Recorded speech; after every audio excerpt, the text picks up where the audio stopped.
we were doing these switchback trails. We would see a cub, keep our eye on it. We would keep seeing it, but not the mom, which I don't like because you know she's somewhere.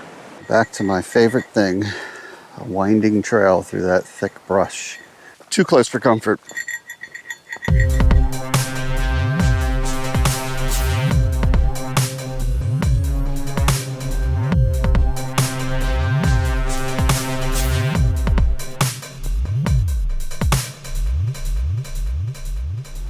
Hey everybody, Syntax 77 here. Well, that's actually my wife. But here I am, and let me tell you the current situation. I am in southeast Idaho in the Tetons region, not far from the Wyoming border and the famous national park of the same name, but we are outside the national park. We're gonna do 3 days of backpacking. Unfortunately, my lovely wife won't be joining me for this one, but she is here to send me off and give me some treats. What do you got for me? Oh, yes, a small horn because we're about to party. Is that for partying? Yes, that's for partying. Okay, I'll put this here without pressing a button and scaring away the party. Oh yeah, finally had to do it, people. Thank you. Finally had to invest in the bear spray, and we're going to talk a lot about bears on this trip, grizzly bears in particular. Been out here in the Tetons for about a week now, and every time we've gone into the Tetons for day hikes, we have seen bears. It is end of May, late spring, and they are woken up and trying to find their bearings, and it's crazy. I see what you did. You like that? It's crazy. We'll get into that as we go, and I'll tell you some of the stories of some of the encounters we had, one of which was really close and involved some other hikers that did some pretty questionable things. I'll get your opinion on that later. But I think my ride has to go. I'm just your ride? You're rude. Then pay me. All right, give me a hug. Love you. Love you. Thank you for dropping me off. You're welcome. And now we will, well, me and you, we're gonna go into the woods. Be so safe. Be bear aware. Head on a swivel. You hear that, people? Head on a swivel. Head on a swivel. Make noises. Yes. Oh yeah, you have Nolly's bell. And I have a bear bell too. I got it all. Because after I tell you the stories that I'm going to tell you about how they react to noise, you're going to be very surprised. Black Arrow. There you go. Activated. Activated. All right. It's got a little magnet that silences it, but we'll have it on. All right. Thank you. You're welcome. I love you. Be safe. See you in 3 days. Okay. All right. Bye.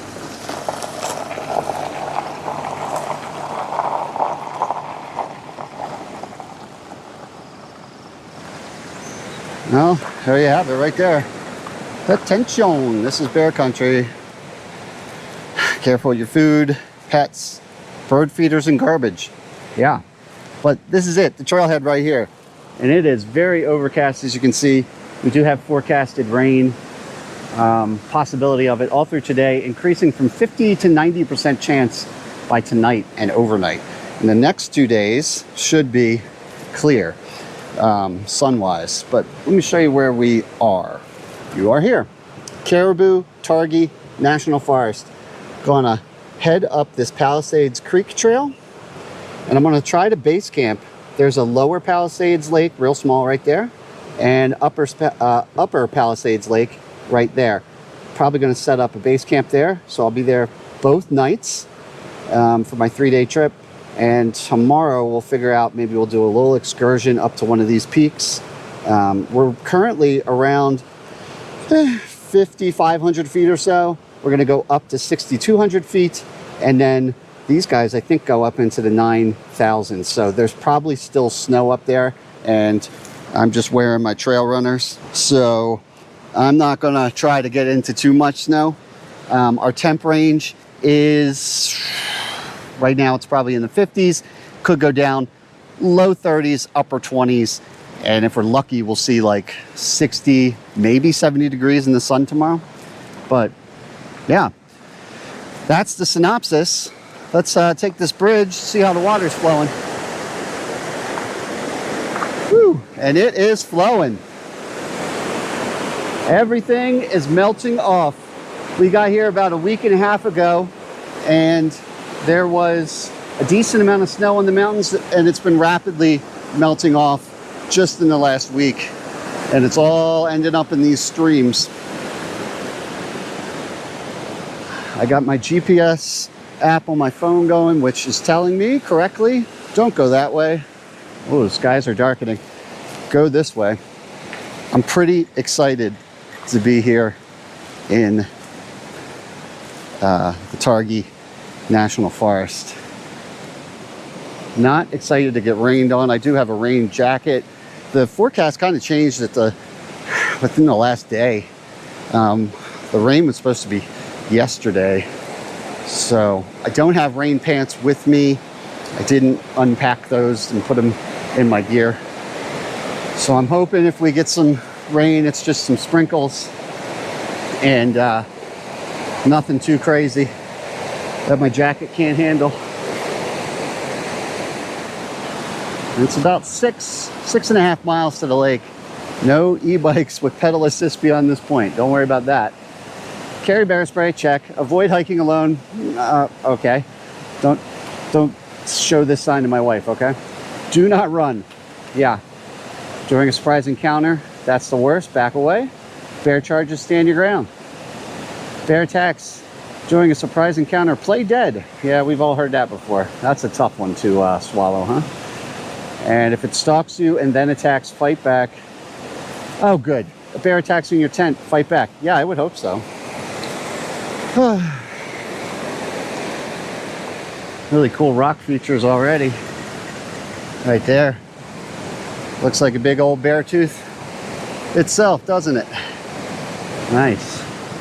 And if you're wondering why I chose to be on the Idaho side of the Teton Pass, which is basically the Wyoming line where the park is, well, there's two reasons for that. First one is, I was originally on the fence because there's plenty of permits available in Teton National Park, but that's most likely because the more I looked into it, as it turns out, most of the good trails are at upper elevation over there, and they're still snowed in. And I do not have gear for that kind of hiking out here with me. I was pushed off the fence after a few days of hiking over there, day hikes, and just the level of bear activity. So I skipped that. From doing a little research and talking to some locals over in Victor, Idaho, where we're staying, it seems to be this side of the pass in Idaho is a lot less beary. That's a quote from one of the locals I was talking to. While over in the Teton, Yellowstone area, which both those parks are right next to each other, there might be 1,000 grizzly bears. Over on this side, like a tenth of that. So I'm hoping that helps me a little bit. I guess we're just, this trail follows this creek for quite a bit, I do believe, over the course of our 6-mile trek to our first point. Oh, registration box right here. All right, let's be responsible and do that. pen doesn't work. 529 24. Sean. One person. And let's see who else we got in here with us. We got a group of 5 people that went in today as well. All right, I bet you they're going to be at the lake ahead of me, so we'll see what happens. Now, it is a long, skinny lake, so hopefully, you know, I'll still get some solitude, because if it's only 5 other people in one group, I should be okay. The 28th, the family went out. I don't know if this is just day hikers or campers either. Nobody's really writing that. But I'm going to be responsible and write overnight. 2-3 days. Okay. Okay, there's that.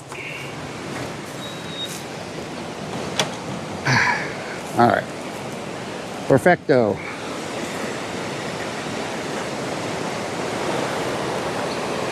Yep, and there we go. Raindrops. Drop top, or well, drop the pack and put on my rain jacket right now, I guess. I have it quickly accessible right there. Little Outdoor Vitals rain jacket they gave me at the meetup, along with this lovely pack. So let's get this on. It's super light. It's not like a heavy winter one, but it should shed some rain. As it is starting. I'm probably going to keep it open because I don't want to overheat. Alright. But at least I'll have it on and ready if it does pick up a little more. Alright. Let's go. Yeah, it's coming down pretty good. It'd be nice if this trail goes back into the trees a little bit. That would be nice.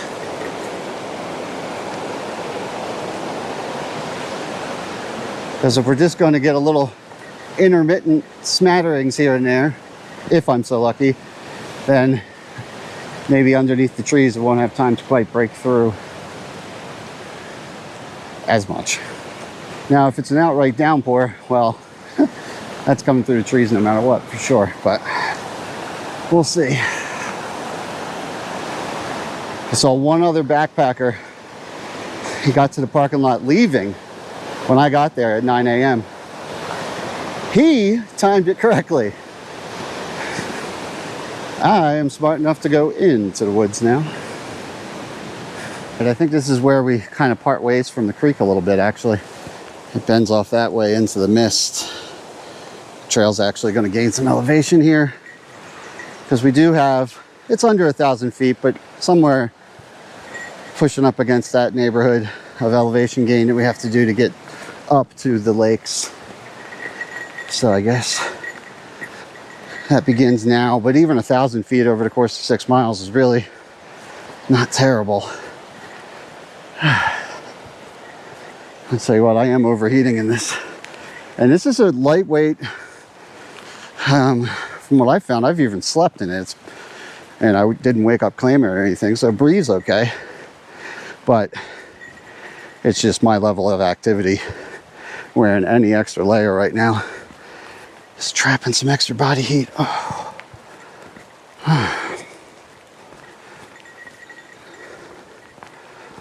It's quieter in here. I feel like the rain's stopping to a little bit of a drizzle, or I'm getting that tree effect I was talking about.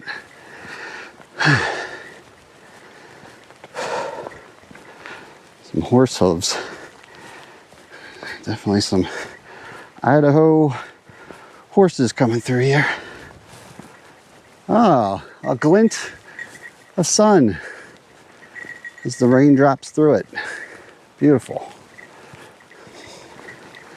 Yeah, I'm kind of regretting the rain pant thing, but you know, I've talked about this before. If you're in a situation like what I just described, imagine if I had full rain pants bottoms on, just a full suit. I'd be real hot. And there's been times that I end up sweating so much in my rain gear. All my mid layers and pants and shirts and stuff are damp anyway, only now they're damp from sweat instead of rain. So it's a tough call in these shoulder seasons what to do about that, because like right now I wouldn't be stopping to take the rain pants off because it could rain again, and also I'm just lazy. But right now with the, you know, these breaks in the rain, it's synthetic, I'm moving, I'm actually drying out a little bit, so it's a balancing act. You know, looks like we're getting a little bridge assist to go over the Palisades Creek one more time.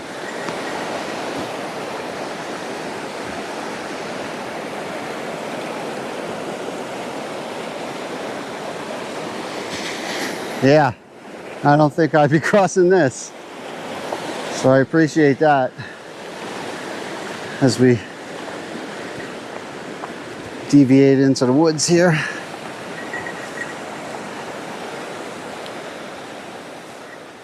I don't know. Do I fall for this? And so begins the back and forth with the rain gear. I think I'm going to go ahead and take it off. So why not?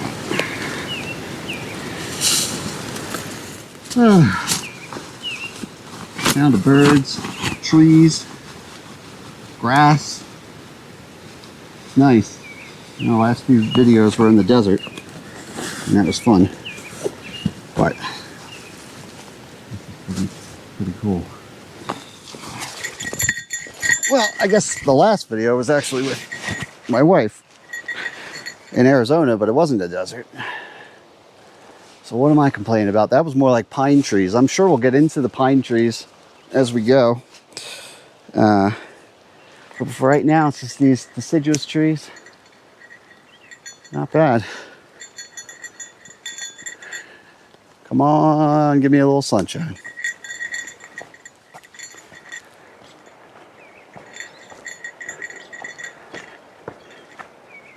Certainly getting some cool views right away. These rock walls. You can see the little pockets of snow left, and the higher mountains, you'll definitely see some snow on still.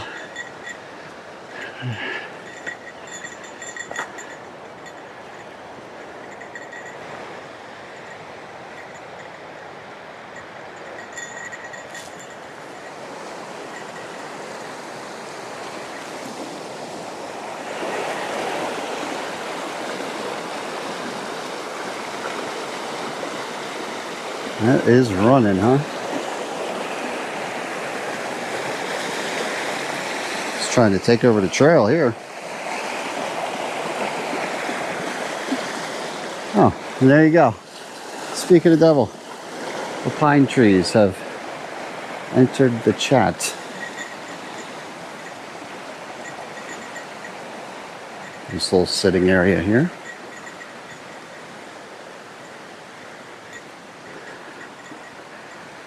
Haven't really seen any, like, let's say I wanted to camp right now. It is very dense vegetation. But I will say that the lake, the second one, the larger one, Upper Palisades, on my Forest Service map, they actually have a little tent symbol. It's not like a campground by any means, but usually if they have that, it means this is some decent camping. Which, by the way, I don't need any permits or anything over here. Unlike over in Tetons, like I was saying earlier, this is national forest, so I'm good to go. Wow, look at that. Just got real rocky all of a sudden.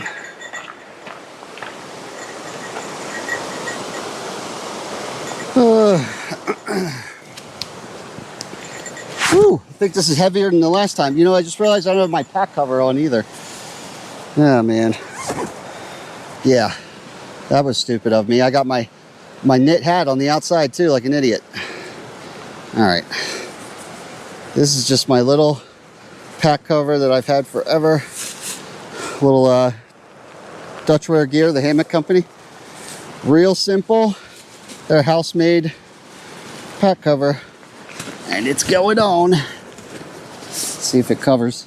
Yeah, covers pretty good. All right. Now we're in business. We're back in business. Oh, that was a cold rain too. I just kind of temporarily put this bear canister here too. It is banging on my leg. Not too bad for the flatland kind of or lower elevation stuff. I'm sure it would get annoying real quick if I was going straight uphill. But it's pretty good. And yes, it is on my weekend side. That's because I've traditionally carried, well, this is liquid bear spray. I've carried, I guess you call it hard bear spray. It's a little more difficult to obtain. You can't just buy it at Ace Hardware. But I usually carry hard bear spray on my strong hand side. So that would be the reason for this. Anyway, no bears yet, any. Let's get back at it. There's a little snow. As the peaks around us are getting higher. Some plants that are actually blooming. But it still gets cold at night around here. So even though it's May pushing on June, you know, we've actually had in town pretty decent snowstorm the first like 3 days in a row that we got to Idaho. But temperatures never went below freezing, and especially not during the day. So you would get a bunch of blowing snow, fog, low visibility, but nothing would stick. I'll tell you what, it's a sleeper. Idaho is pretty awesome, and I don't think many people realize that it's right practically on the border with Teton National Park. Now, granted, we have to drive over the pass, Teton Pass, which is pretty intense every time to get to the park, but we're only like 18 miles away, and it's a pretty chill town, Victor, Idaho. I like it. Good hiking so far, too. Pretty cool little spot. Little ledge here, water rushing underneath. We're already like 3 miles in. We're pushing up on halfway, and it's not even 11 o'clock yet. I was thinking maybe take a break over here. I could put a pad down, keep my butt dry, you know. But not a bad little spot. Although, to be honest, I should probably check my map. We're not that far from Lower Palisades, to be honest. So, I was going to say sit here and have a little bite to eat, but why don't we go to the little tiny lake? It looks like it's about 1/8 the size of Upper Palisades. Maybe we do a little lunch break there. It's middle of the week. Yeah, it's the week after Memorial Day just passed. So hopefully we have the place to ourselves a bit. We have those 5 other people ahead of us, but nothing I can do about that. And I don't know if they're camping or not. So I'm not too worried about rushing to get there, campsite wise. So yeah, you know what? Let's push a little further and then I'll decide on a little lunch action, I guess. It should be right up ahead here. Pretty amazing, just view after view around here. Little S curve through the canyon there, or whatever you want to call it. You see what color this lake is. I've read that it's pretty impressive, the colors. Now, it may depend on time of year and what kind of water's flowing into it, how rough the water flowing into it is, stuff like that. I'm looking forward to it. And also we'll see if there's a difference in color between the 2 lakes. The small one coming up and the large one after that. Which we should be there pretty soon, maybe around this corner. Looks like we're actually going into some thicker stuff here.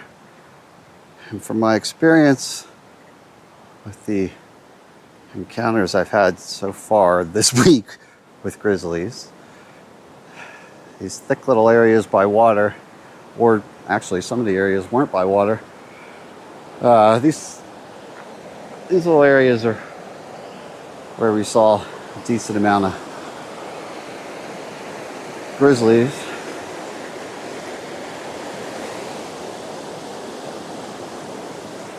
So our first and by far furthest encounter, well, it wasn't an encounter at all, sighting of a grizzly and a cub was just from the road. Driving out around dusk seems to be when we see everything.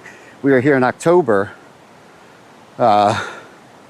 before heading south, and same thing. We were hiking out. We ended up night hiking for 3 miles.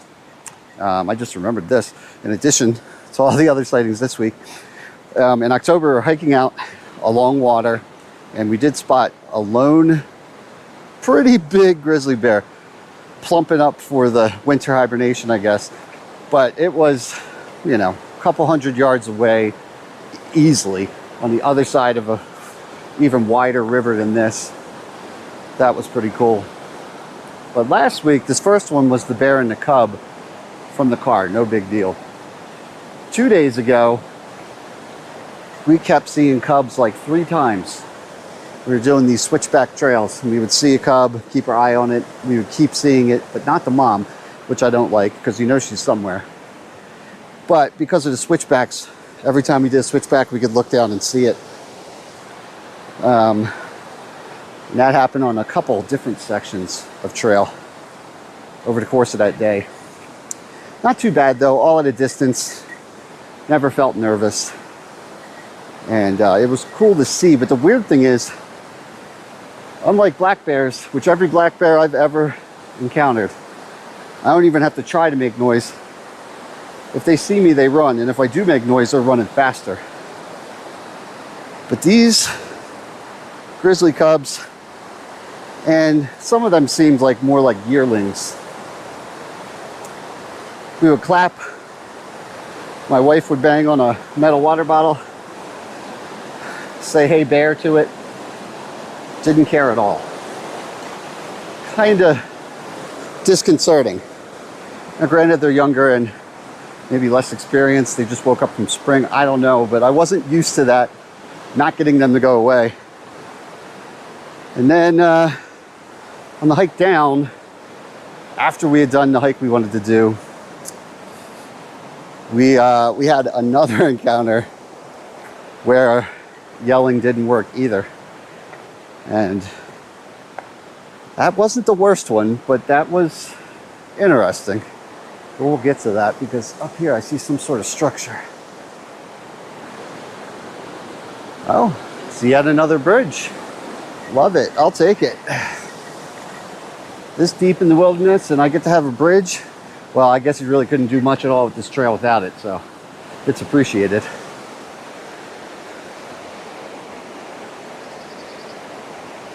Yep, awesome.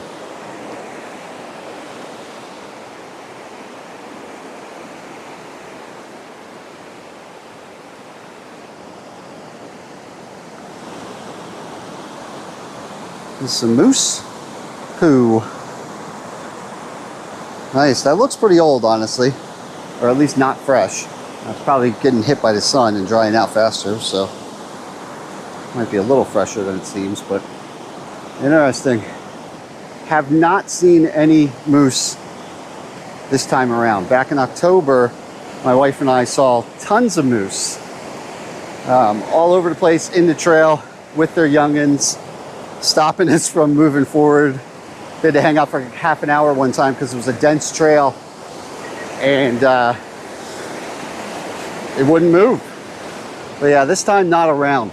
And I don't know how scientific this is, but my wife and I's theory is the bear are just so worked up right now that they may have said, we're gonna go somewhere else for a little bit until they figure out where to be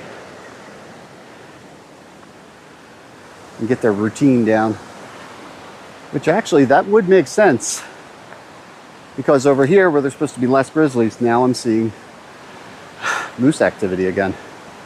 Once again, I'm hot and it's not raining.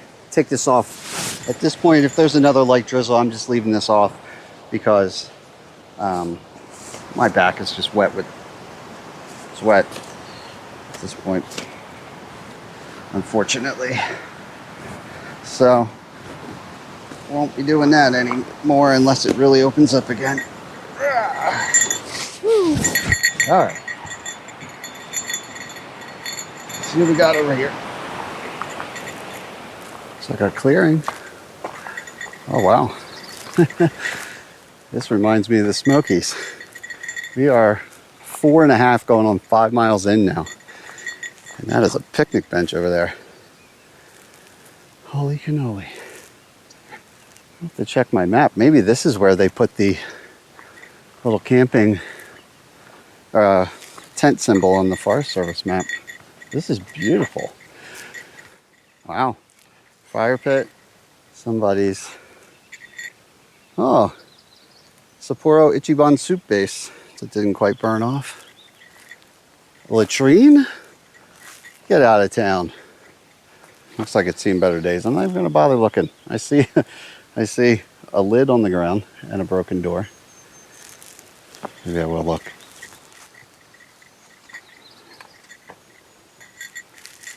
Oh boy. Yeah, I don't want no parts of that. Interesting. All right, yeah, it's prettier over here. That mileage we're up to also means that probably only 1.5 miles. No, I'd say maybe 2 miles-ish. Oh, little hip bone. Yes.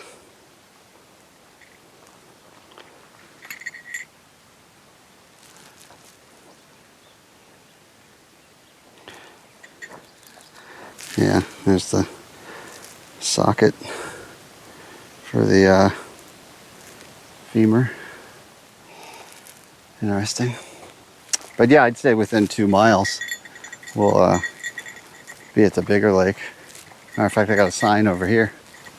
Upper Palisade Lake, 2.7 miles. Okay, so I was a little off. Well, let's go. We should be walking right past Lower Palisades Lake. There it is. It is tiny. Lower Palisades doesn't have quite the color I read about, but that would make sense if it's smaller. Could be a higher concentration of standing water with, I don't know, algae or various things like that. Pretty cool though. You can see a lot of bug activity on that water. Or is that raindrops? I don't feel raindrops here. I think we might be standing right on the edge of the rain. And with my luck, it'll be over here shortly, but that's okay. I think at this point, I'm just going to power out these next couple miles, get to Upper Palisades where I'm going to camp anyway, and have a substantial lunch at that point. I think that's what I'm going to do.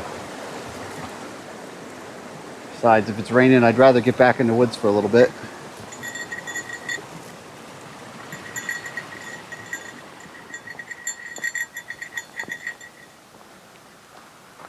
Yep, beavers. That is a beaver doing some work right there. I haven't really seen any dams around here though, but I have to keep my eyes open. I would imagine there is one if we're seeing all the building materials for it.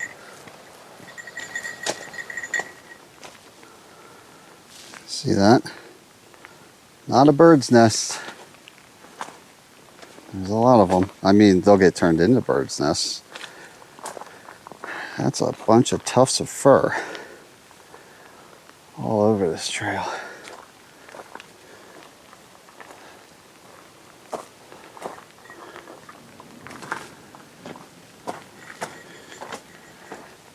Tons of it.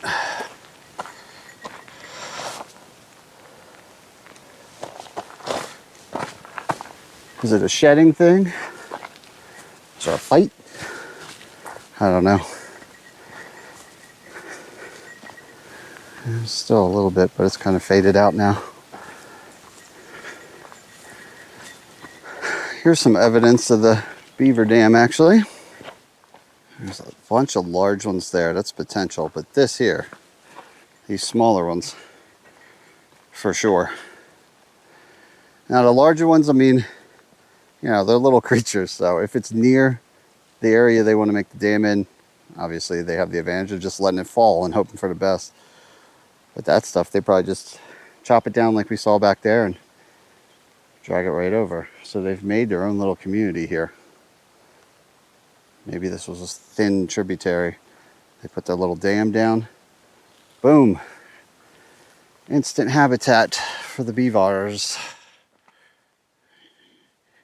You can see the difference in watercolor a little bit.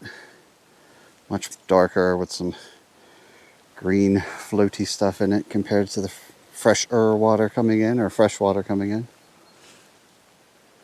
Whew, I'm getting hungry. I meant to grab some cashews out of my bag. I'm silly. I have all my food in one bag. I should have taken some snacks out and had it in a hip pouch or something, but I forgot. And now I don't feel like taking my pack off again because I've been doing that, saving that for whenever I put rain gear on. So I'm gonna be starving when I roll up to camp. Still don't know if the 5 people in front of us are camping or hiking. So if I were them, I would take the best spot, but we'll see what happens. Little family of geese. 1, 2, 3, 4, 5. Little duckies. Well, little geesies, rather. Cruising along.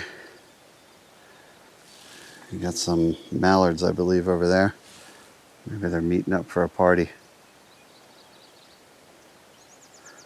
All right, I won't disturb you guys anymore.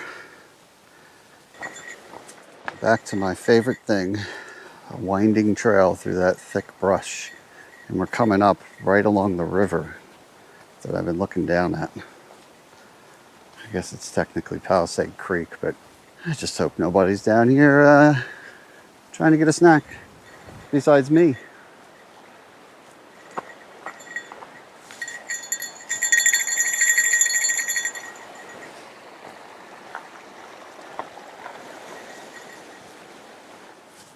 No fuzzy wuzzies around here. Well, look, I do see a sign, and I swear I see a roof. Check it out, see what's going on. I didn't think they had a shelter, but if they do, maybe that's where our group is, in which case, not usually my vibe anyway. But let's check it out, because we are over 5 miles in, pushing on 6 or so.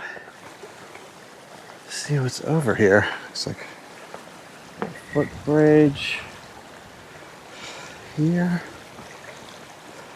We're not actually to Palisades Lake. You could probably tell that from looking around. And we're not at the spot with the campsite marked, I don't think, quite yet. This is interesting. Camping area. Where? Across that? I don't think so. That looks like a beaver log, not a bridge. Yeah, that's a wreck. Not getting over there. You know what? I saw the other half of this. I saw something that looked kind of like this. Downstream back there, a little after the ducks. And I think it was the other half of this bridge. That's not happening. Wow, look at this. There we go. Upper Palisades, another 1.2 this way. And then there's this thing. Oh, there's a door, and the door is open. Creepy. Wow, it's got an old wood burning stove.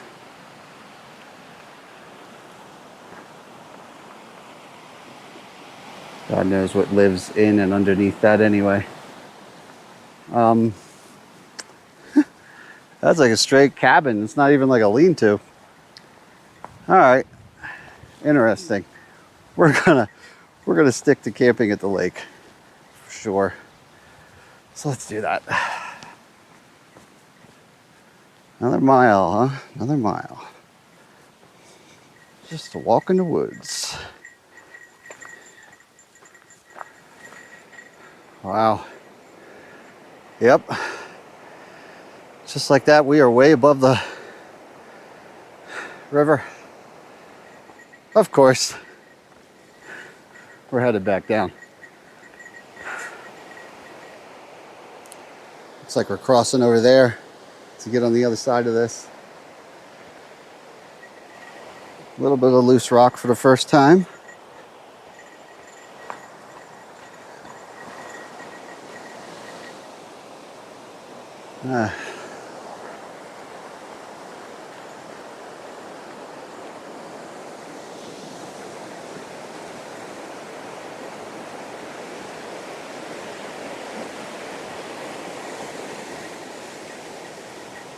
I'm thinking if we're lucky enough to get another break in the rain, because it seems to be 15 minutes on, 15 minutes off, something like that.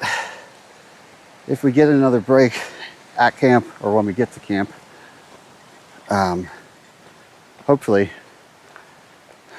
then I think the first thing we got to do is set up a tent just to be ready, because I don't want to do that in a downpour, but we'll see. A little uphill.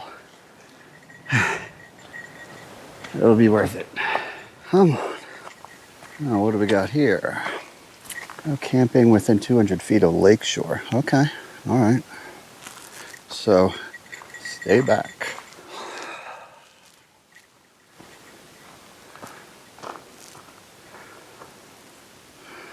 Just a little mileage thing. Oh, there it is. Yeah, that color's different, isn't it?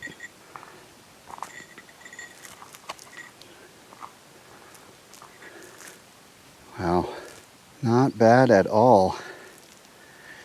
To the right here should be the actual camping symbol I see on the map. I see a sign that's been removed. Let's see if we can go over here, maybe get a better view of the lake, and then also see if anybody's down there. If we can see down in there. Another intersection over there. Wow. That's pretty cool. Look how clear it is in spots. A couple more duckies. Don't worry, I changed my mind. I had some cashews. You guys are right. I'm not craving Peking duck anymore. I may be craving some pad thai, which might be my lunch, because I think it's only like 450 calories instead of 1,000 like a lot of my backpacking meals. But I'm getting ahead of myself. Let's go over here and see if anybody's in this camp area.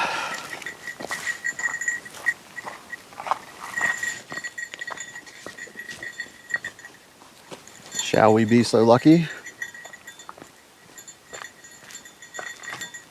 There's a tent down there. Just make it out. That's probably our group.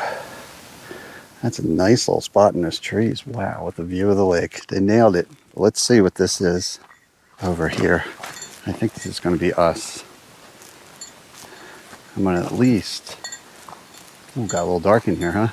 I'm going to at least drop my pack here to claim it.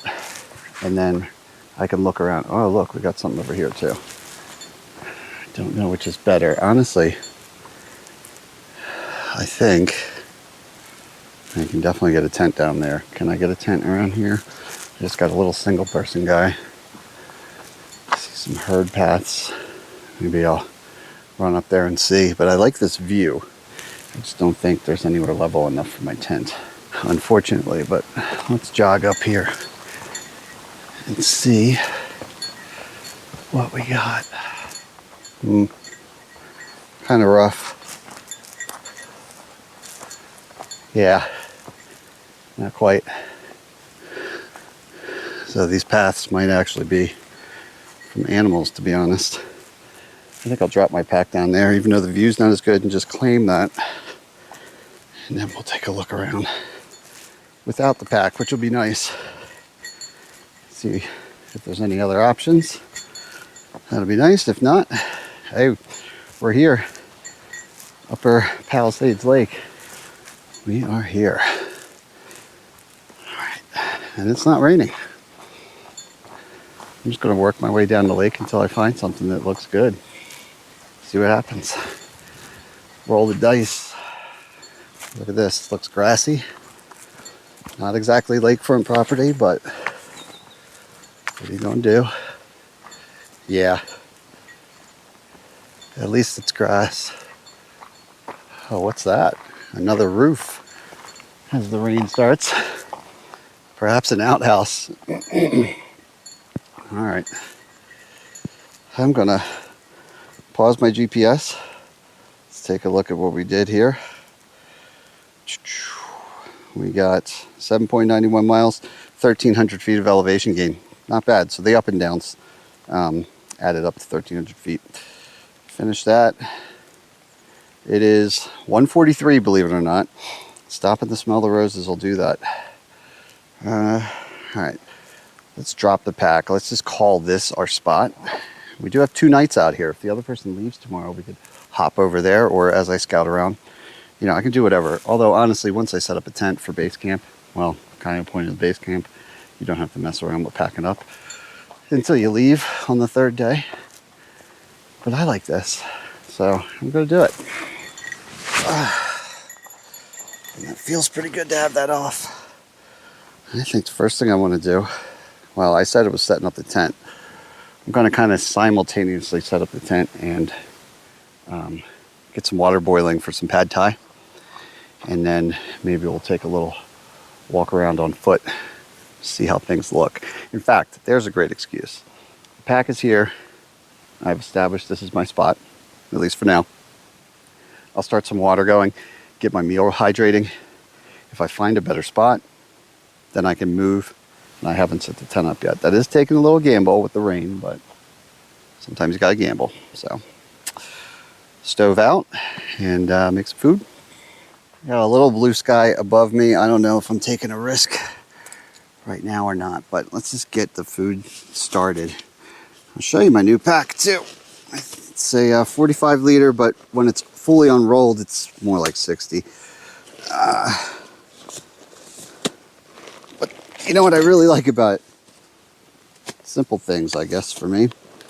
This is the first pack I've ever had that has, usually there's a side pocket, right? Which is like where you keep your water bottle and your mini air horn, apparently. But this one has ones up top too. So I have 2 layers. And in my case, what's super cool for me is that my cook kit, it's like this pocket size, was meant perfectly for it. I got a 750 ml pot, the one I've been using forever. Fits right in the side. So even if I wasn't camping right now, I wouldn't be digging through my pack.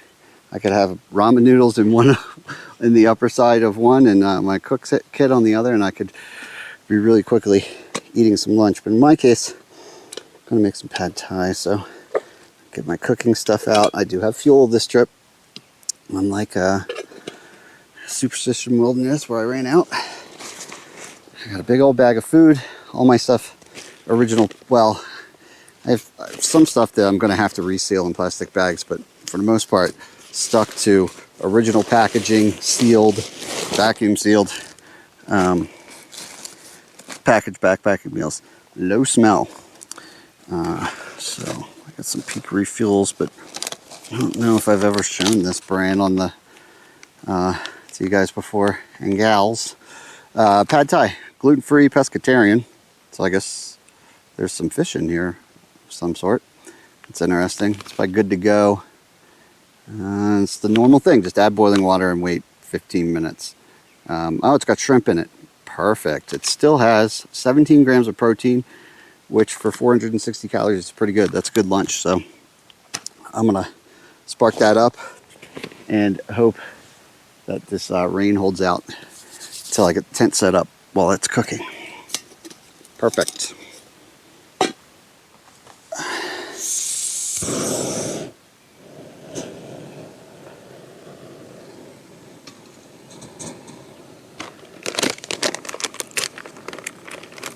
All right, looks like it even came with some real peanuts to add. And the noodles look like kind of like rice noodles. But it's slowly starting to rain again. So I'm gonna grab my tent out of the bag and we're gonna go for it. So I got my tent in a separate plastic bag just for extra safety. I didn't do the full compactor bag thing, but this is my most critical thing to keep dry. And so it's in a trash bag. But inside is my tent, and it's the same one I've been using for, oh no, sorry, that's my sleeping bag. That's a critical thing to keep dry. Don't worry, I do have a tent. Sorry, I'm a little flustered. Whew, there it is. Not as important to keep that super dry, but I don't want to set up in the rain either. So I am gonna let that meal rehydrate and set up this tent. Ay, ay, ay. The sun's coming out, but the rain is getting heavy. Something looks weird with my geometry, but as long as I can get this up in some shape or form for now. It looks like heavy rain behind us. I didn't pitch this out in a perfect rectangle, so that's why it looks all weird. But anyway, I'm getting wet. We tighten the back up. And a little gear loft there, I'll put my stuff in. Now once I put the door down, it'll probably just hold its own shape. Funny, when you first get a tent, you're all excited about it, you want it set up perfect. And thank goodness I have done that many times with this particular tent. But then when it really goes down and it's raining, who cares what it looks like as long as I'm dry. All right, food time.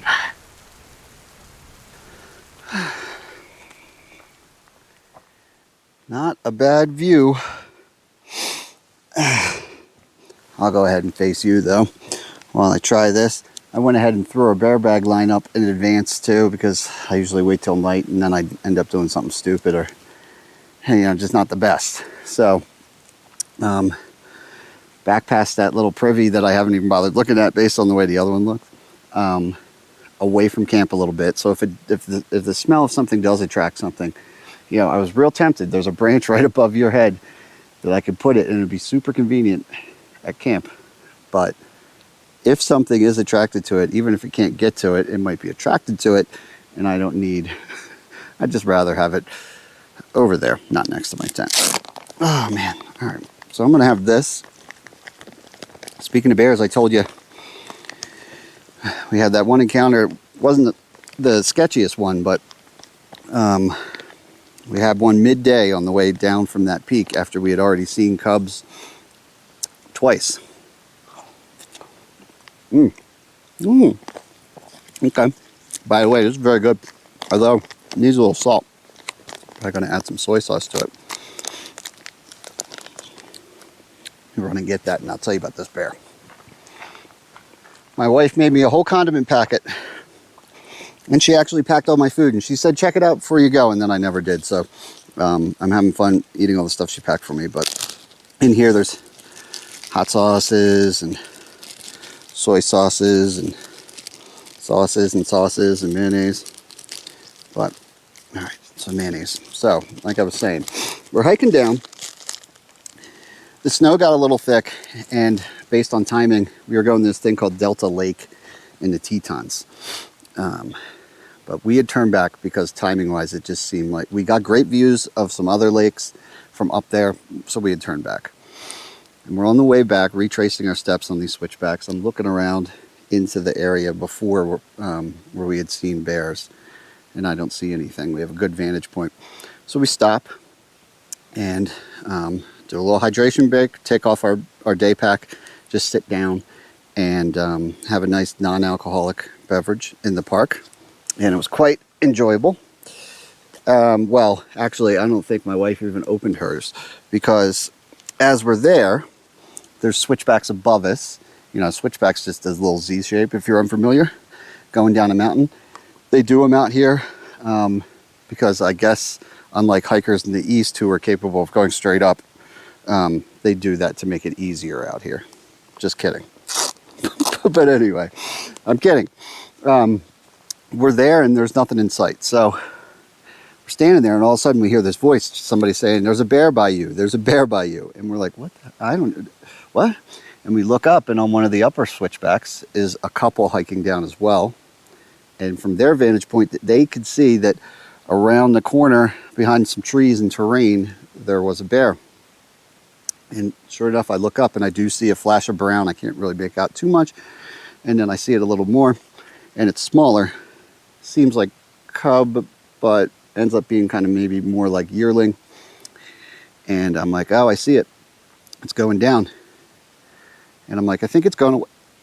Pardon me. I think it's going away from us. And my wife's like, hey, strength in numbers. They usually say 4 or more is the best number. So why don't you come down to us on this switchback? We'll cancel our little break here and we can hike together. And they're like, cool.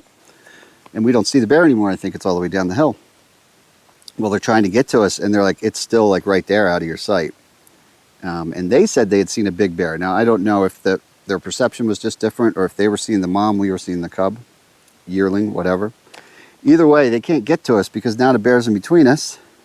My wife's making a bunch of noise. We're yelling at the bear. She's banging on the metal water bottle, all types of racket, stuff that would make a black bear run away, and I would think a grizzly, like I said earlier, but no. So the bear is now coming towards us as they're on the upper switchback. It's not coming for us, like with the intent of coming to us. It's just that it's kind of going parallel, but at an angle that will eventually intersect with us. And it's just, despite all our noise and yelling, it just decided, I don't care. You're where I'm going, essentially. Too close for comfort, at least. And it's getting close now.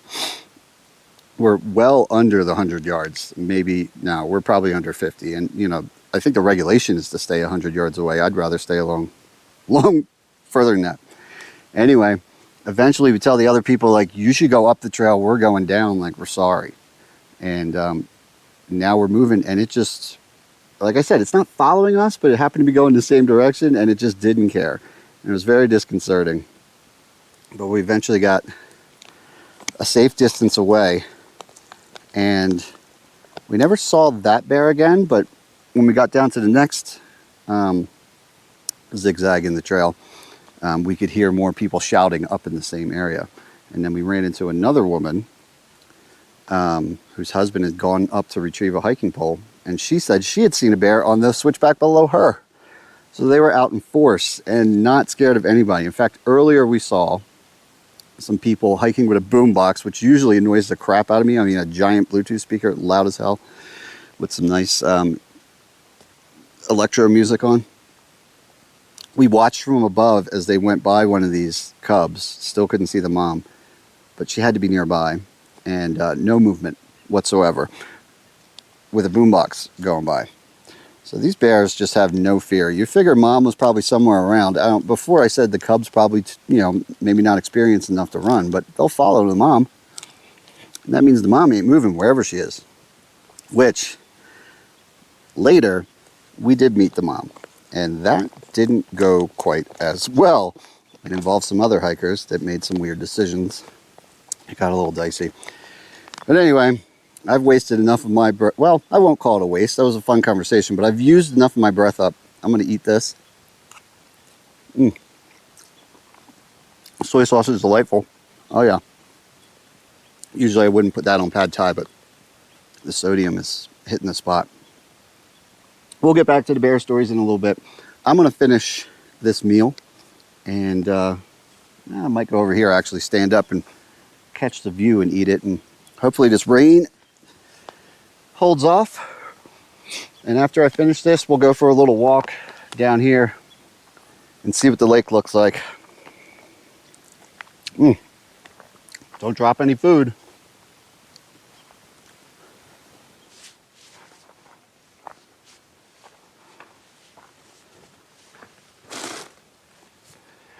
Late lunch was good, but already had a couple chipmunks poking around camp. Caught them when I walked back over eating my meal. So we are gonna hang this up before we even go for our walk. Got it pretty high up and out because bears can climb trees. Granted, this is a nice big wide one, but you'd be surprised. Matter of fact, I saw one do it in that story that we're kind of halfway through. But anyway, I also tried to run the line straight over, because if it can stand up and swat and hit the line and rip that and this falls down, then, well, it's useless anyway, right? And I know the best way to do this is the PCT hang. Feel free to Google that, because I couldn't tell you how to do it. I've never done it. It looks really funny, complicated. I'm sure it's easy. I should probably learn. But I call this the East Coast lazy hang. Anyway, let's loosen the line and pull it up. It's a pretty heavy bag of food, so we'll see. Hopefully this is all right. Just wrap around my hand for a little bit and give it some help. But no, it's not too bad. And then I'll let it hang down a little bit too, because honestly, odds-wise, I think I got a better chance of this being ripped open by chipmunks or squirrels or whatever. So I want to make it hard for them. I don't want to go all the way up and they can just walk right up and start nibbling on it. So put it down like this, but still pretty high. Wrap this around over here. Give it a little tie that I can quickly remove. And go back and forth on this guy. There we go. I'm not even gonna, I'll tell you, most times I don't even actually put a knot in these things. I find a bunch of branches and do a series of figure eights on several branches. And the pressure alone, that thing's not going anywhere. But again, is that the right way to do it? Why not? But that's what I did. It's better than leaving it in a camp, I guess, right? All right, let's go before it opens up again, which it feels like it definitely could. Let's take a look at the lake.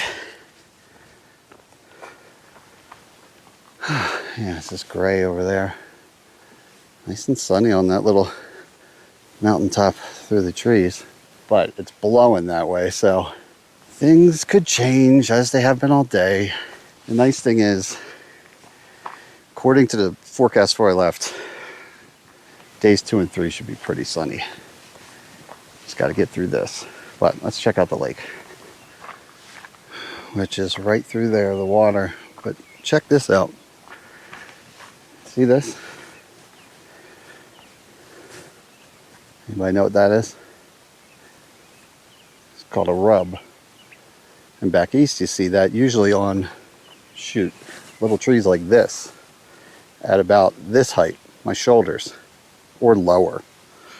And it's from white-tailed deer. When their antlers are coming in, they get irritated or whatever. It's like scratching your head. But look at that. I don't know if I can give you the scale or not, but that is, I swear that's 3 feet above my head. And I'm standing about level with the roots. So, not a whitetail. And also, look how thick that is. So what do you think did that? Probably something that starts with an M, right? Man, he tore that thing apart. Wild. So, there's moose droppings that I discovered after setting up right in camp too. But again, if my theory is correct, that we didn't see them in the Tetons because they have spidey sense for the grizzlies when they're all out of whack this time of year, maybe it's good that I have moose around, but not necessarily perfect. Because don't go thinking that moose are something you want to mess with either. And the same thing, if they're with a youngin', now that wouldn't be the guy with the horns, that would be a mama without horns. Well, not horns, they're actually antlers because they grow back every year, but you get what I'm saying. You would not want to get hoofed by an 1,100-pound animal. But still, I'd rather have that than a grizzly bear. All right, let's see here. Now the other camp's over here. I don't want to disturb them, so let's go up here to look at the lake. And there's a little fire pit here. And sitting area. I don't think this would be a great spot for a tent anyway. But we'd be encroaching over there. Let them have their space and their solitude. They hiked in the 7 miles that it turned out to be to get here. And there she is. Got a little island out there. Pretty cool, right? Different colors.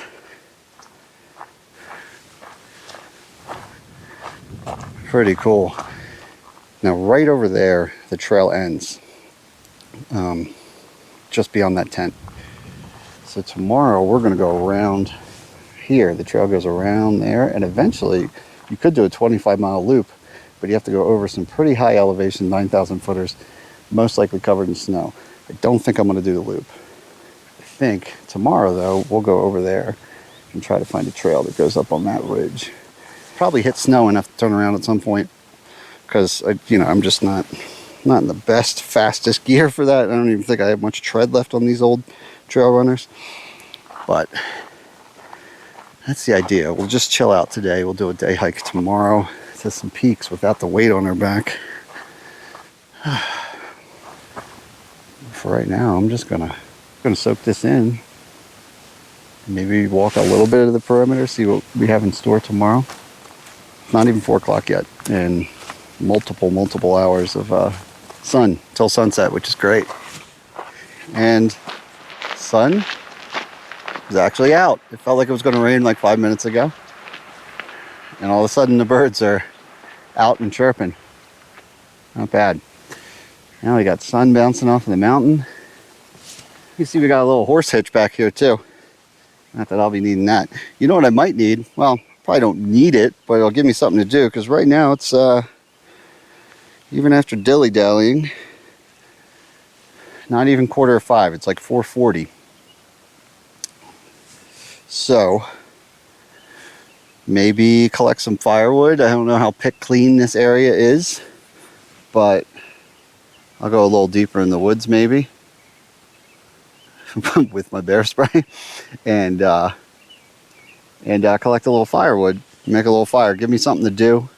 And then I think my wife packed me some hot chocolate with some melatonin in it, so some other things. Sleepy time hot chocolate, but well, I won't get to that now. I'll wait till an hour before bed for that. But yeah, let's collect some firewood and clean this up a little bit, get the big logs away from it, maybe straighten up some rocks, and get a little fire going before it gets dark. Get ahead of the curve. And whoever here was before, hate to tell you, that is some green wood. I bet you didn't have much luck with that. Nope, I can see you didn't. But I can't say that I haven't been in that position to try either. So that tells me one of two things. Either there's not a lot of good wood around here and somebody experienced was desperate, or maybe I've been there, you have a huge fire and, well, a bigger fire than I'd be comfortable with. Then believe me, the green wood will light up, but it doesn't look like they're having much luck with that. But hopefully we have a little bit better luck. What is this? Oh, it's a giant rock. I thought it was a nice chunk of wood. This stuff looks pretty rotted. Might be kind of dry. You never know. All right, let's do some scouting. Drag back some wood. Finding dry wood around here, not very easy. A lot of stuff is wet, and I don't know why this didn't dawn on me before, other than my general lack of intelligence. But the stuff I am finding that I would expect to be dry, you know, deadfall and whatnot, all this stuff was probably under snow not very long ago. And so you pick it up and it's just soaked. I did find a couple spots that had, look like the sun hits it more. So that's what this stuff is. Unfortunately, I had to go pretty far to get it. So once I get this going, I don't know, there's gonna be a lot of trudging, but I'm impatient. I just want to start the fire now. And when it goes out, it goes out. I don't need it to survive. So I'm just going to go ahead and try to start it now. I do have the fire pit a little cleaned up, spruced up. Yeah, it's kind of like an oval shape. The wind is shifting around pretty constantly. So originally I was building it to block wind over here, then over there, and then I just came to the conclusion that it's coming from everywhere. It's shifting a lot, and the wind is picking up a lot too. So that took a little while to get wood. So we're getting later in the day. Some patches of blue back here, which is nice, but look how fast those clouds are moving. And they're darker on the other side by that snow-covered mountain, which, if you see, that snow starts not very much further up than we are now. So probably is some rough going, and from looking at topo maps, I don't think there's a lot of flat shelves for camping in there. Although with the snow, I guess you could have a better chance of tamping down some snow, but I don't have snowshoes to do that. That would probably take a long time. I'd just be post-holing. All right, so I'm gonna take my pile of wood. I'm still gonna look around for some smaller duff, pine cones, stuff like that. Try to get a little something in the middle of here, spark it up. I got two different types of fire starters. I got one piece of fat wood, you know, it's like the oil impregnated pine almost, or something like that, that you put in your fireplace. Big, looks like a stick. And then I got like a little survival cube thing. So see which one of those I want to use.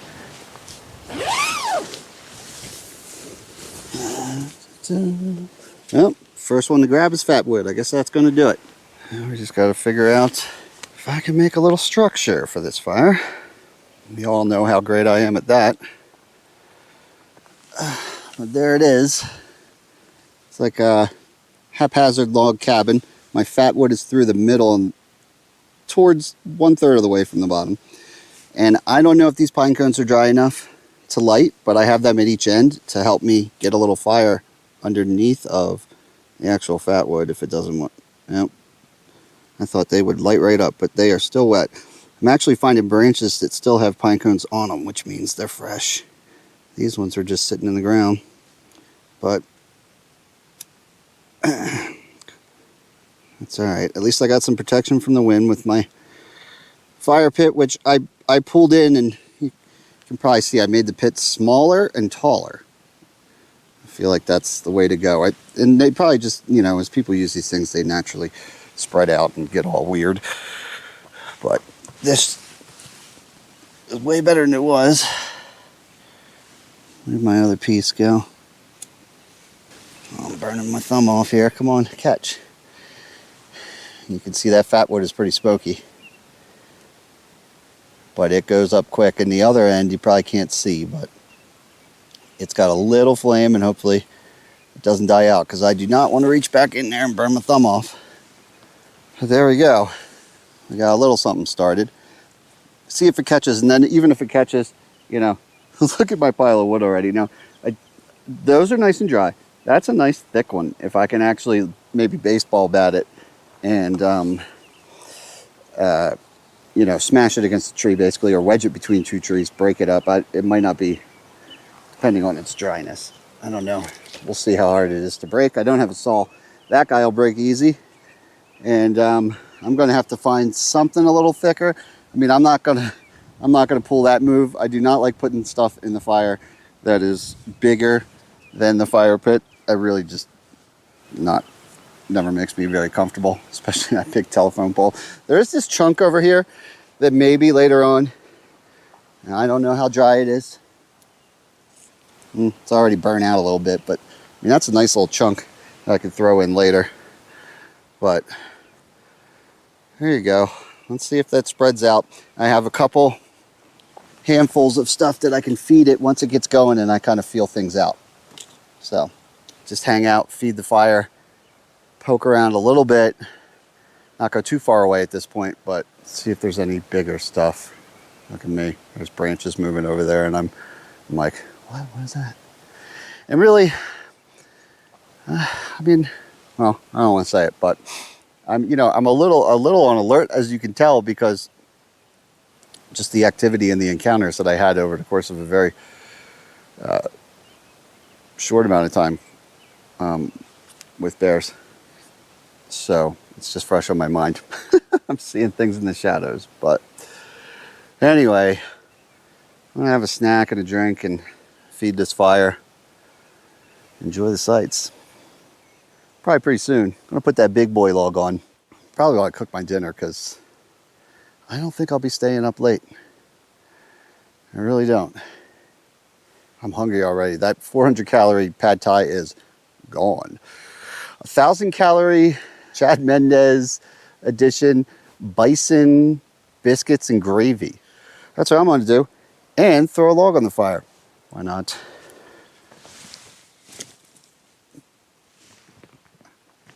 I think I just put the fire out. That's all right. I'm just going to let nature do its thing. Not going to mess with it. I'm sure I'm just going to pretend I did that on purpose. It's called a smoking log funnel. Yeah, look at it go. It's naturally settling in. It'll come back.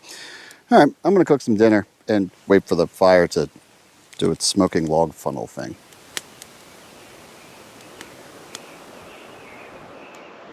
Sunset is not that far away, believe it or not. My log, my creation, actually came around pretty good. It's cranking pretty good right now, in a controlled way. That'll hopefully burn throughout the night. Oh my! I got my dinner here. I know. I'm gonna spare you me talking about food constantly. Where is my? Ah, yes, spork. So I won't tell you how amazed I was that this has actually 2 whole actual biscuits that survived the rehydration process. Oh my God, this is crazy. So I guess I just kind of break into them. It's got rice, beans, bison. Good flavor. I'm happy. Very happy. So enjoy this meal, enjoy this fire, enjoy this sun while it lasts. Next thing you know, I'll probably be in the tent and it'll be dark. And I'll be getting ready for tomorrow. And we'll see where the trail takes us over on the other side of the lake there. Pretty good day. Good day.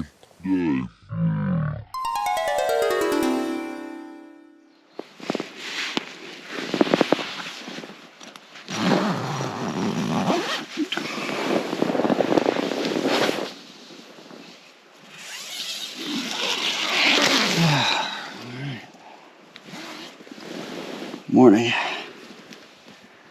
Let's see what it looks like.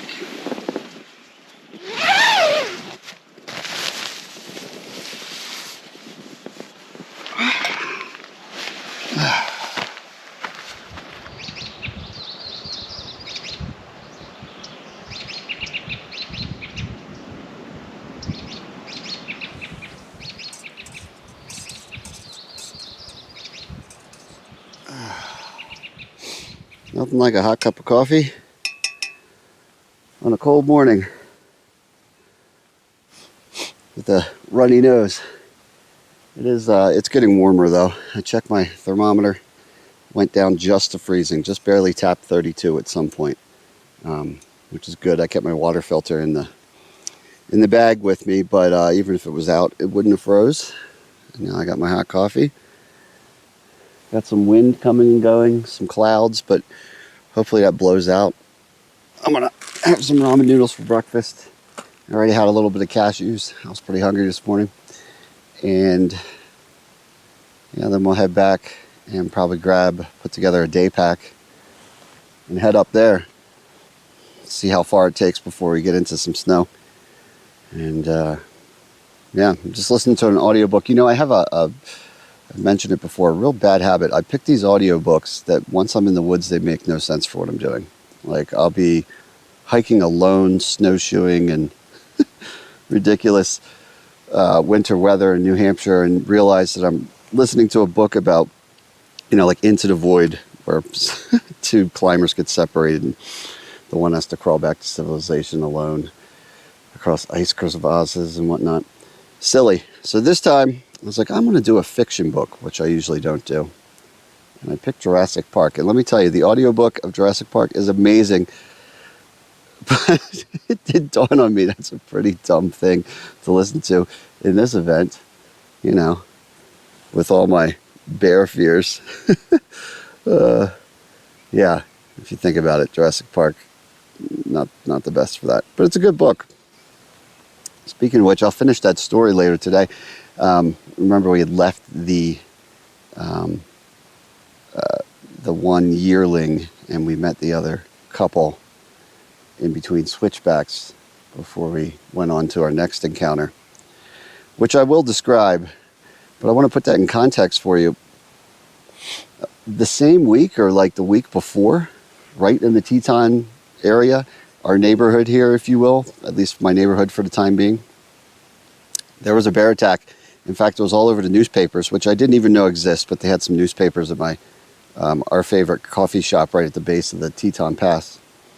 And the whole time that we had our encounter, I had this on my mind. This guy was hiking, solo hiking by himself, wasn't doing anything wrong, but he accidentally suddenly came upon a cub and by surprise. And he was like, whoa. And he didn't see the mom until it basically ambushed him, not as a source of food, but her job's to protect the cub. So she saw him with the cub and came barreling over, attacked him. He did have bear spray, and he's lucky in two ways. For whatever reason, he had the bear spray in his hand, not on a holster like I do. It was already in his hand before he even stumbled upon this cub for whatever reason. But the bear got to him so fast, started knocking him down, beating on him, that he had a grip on the can, but he wasn't able to actually like spray it. And the bear was getting the best of him. But check this out. The bear went to bite his hand, which contained a can of bear spray, the big old 8-ounce tube. It bit the can of bear spray, which then exploded.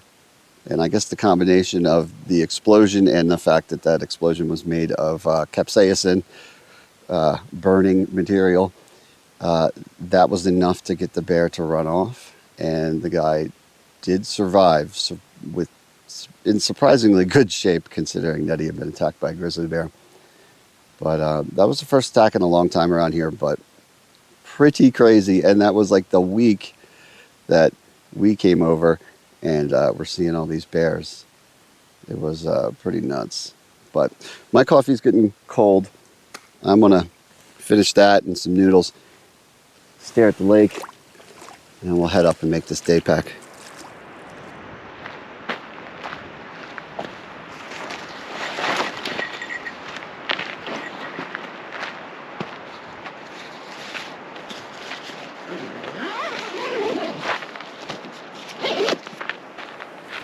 Alright, camp is clear. I got the stove there, washed out and heated up pot. Other than that, food is hanging up. The rest of my stuff is in the tent. And we are back at it. Not gonna lie, I had a pretty relaxed morning. It'll probably be like noon by the time we really get into the trail up here. But that's okay, as I go the wrong way. Over here and back to the intersection. So this splits. Both of these are going to go to the end of the lake. This is for horses, and it's got some horse camping spots. From looking at the map, it's a little more zigzaggy and I imagine rugged for horses. We're going to take the foot trail, which also has the benefit of going right along the edge of Upper Palisades Lake for some nice views, I believe. And at the end should be some flowing water. It feels good to travel light. All I got is my water filter, some snacks, first aid kit, and my rain jacket. More as a windbreaker. I'm hoping I don't need it for rain, but we'll see. A little less traveled, it seems, this trail. Pretty narrow and grown in. Still got some moose action. And great views of the lake. Actually, you can see over there, the snow comes right down to lake level. But we're not going to be on that side of the lake. We're going to snake down over here after we get to the end of the lake and up onto the mountain that we could see before. Combine that with some snow here and there. Play it by ear. Tons of moose poop on this trail. Definitely an active route. More right there. That is fresh, fresher than the stuff we saw before. We'll just have to keep an eye out around these corners and whatnot. Don't want to spook anybody, particularly myself, I guess. Haven't seen this far down the lake. Kind of bends around. That's pretty cool. You can see some of that deeper green color there. Maybe changes in depth. It's definitely a little different color there. It might be the way the sun's hitting it too. Maybe it's not that complicated, but it looks neat. Bit of a steep drop off. You would not want to lose your footing around here. Whew. We're getting towards the end. This lake is pretty decently long. I'm going to guess a mile long, but I'm starting to hear the sound of rushing water. So let's see if we have access to it. Might as well fill up real quick if that's the case. Oh wow, man, I was all worried about just stopping yesterday before the rain, but if I had pushed on, look at this little campsite I would have had. Jeez, could have been right next to fresh water. Look, a lot of underground critter activity around here though, that's for sure.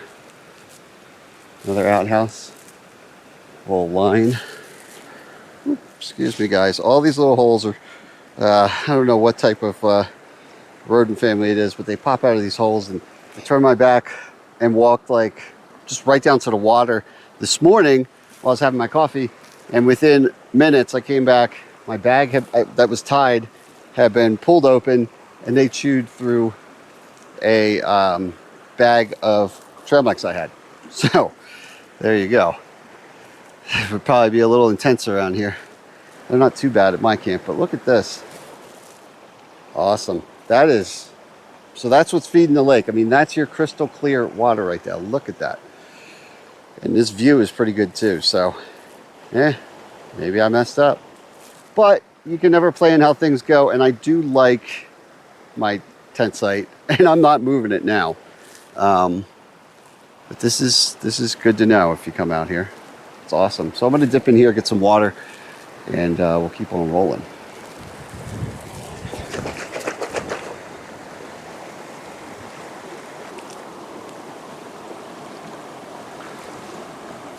Not bad. Not bad at all. Fresh. Cold. Probably will jam up my filter less than the lake water too. Tell you what, boy did I just want to sit there the rest of the day and stare at that view. But we're going uphill. And our first signs of snow. Avoidable for now. It looks like we're going into the woods now too. A little more. Where's the trail? Probably used to be under there. Oh, there it is. Palisades Peak is up this way, is what I was just going to blindly go towards until I felt like I had hiked sufficiently to get some views. So I guess we'll just keep going straight. The trail's getting a little slippy and muddy. Some hoof prints in here. I'm going to say moose. It's not big enough for a horse, doesn't look like it. But yeah, it is muddy and slippery. You know, in Vermont, they have something called mud season.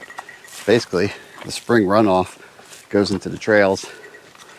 It makes everything super sloppy. Causes a lot of erosion on the trails too with hikers. This is like a little mini version of it. I don't know what's up, but this is a beat up trail too. This isn't quite Vermont grade mud season, but yeah, in Vermont they actually really don't like you hiking during quote unquote mud season. They get mad at you. But I'm sure it's much worse than this. I've never actually gone to Vermont's mud season. Maybe because tons of people told me not to. Whew. Man, I guess nobody uses this trail very much because these branches shouldn't be this prevalent if the trail's well used.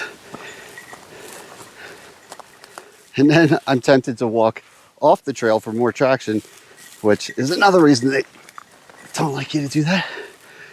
They say you're widening the trail, which they're right. Okay. Oh. You know, I saw one other hiker go past me when I was doing my water snack break down there.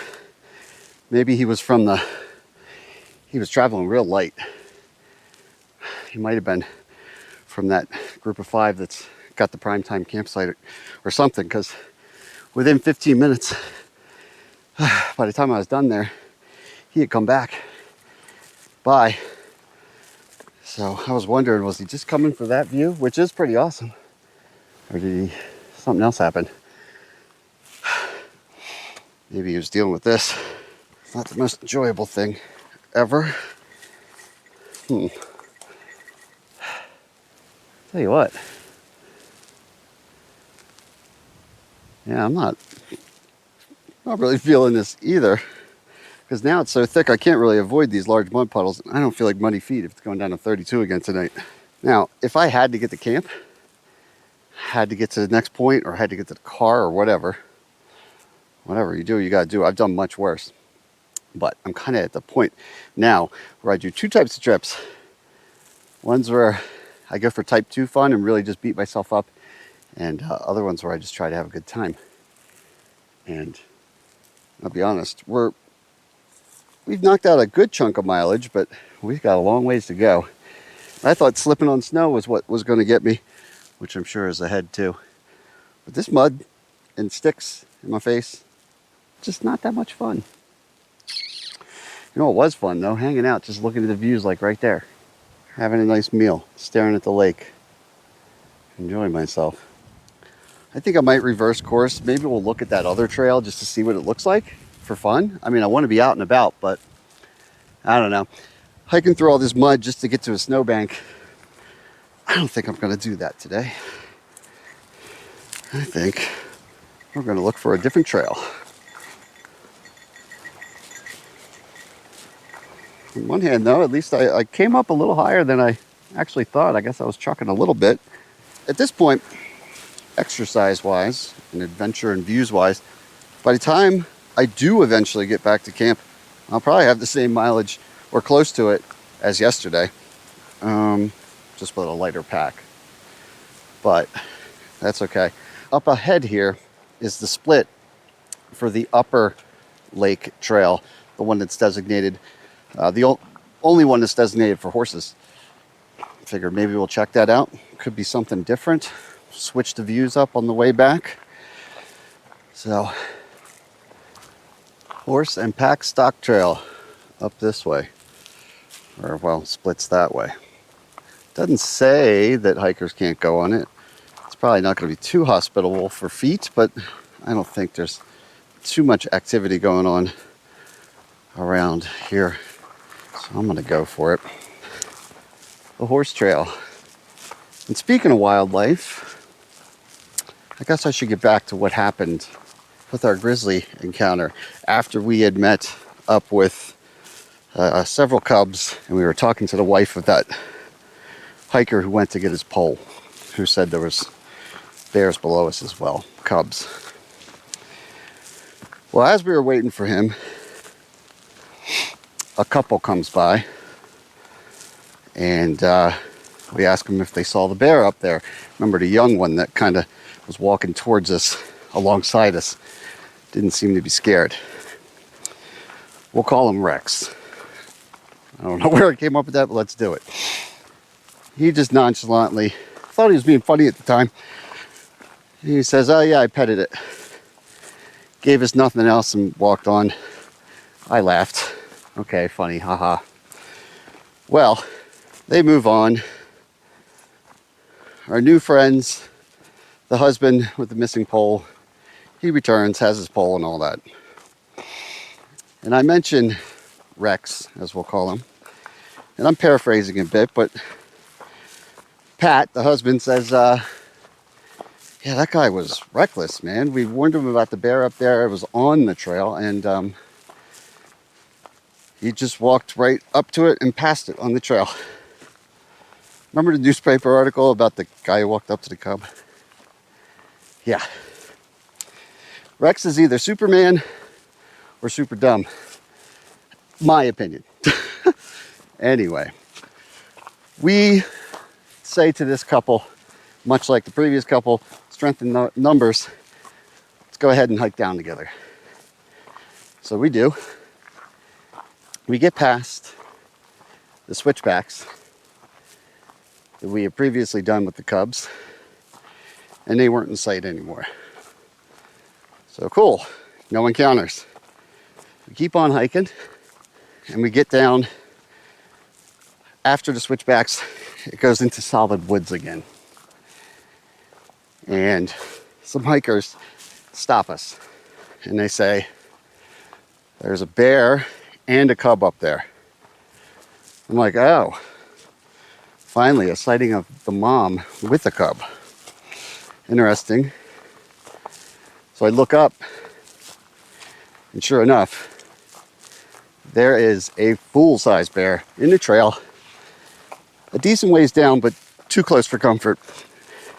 So my wife and I suggest that we back up carefully and slowly.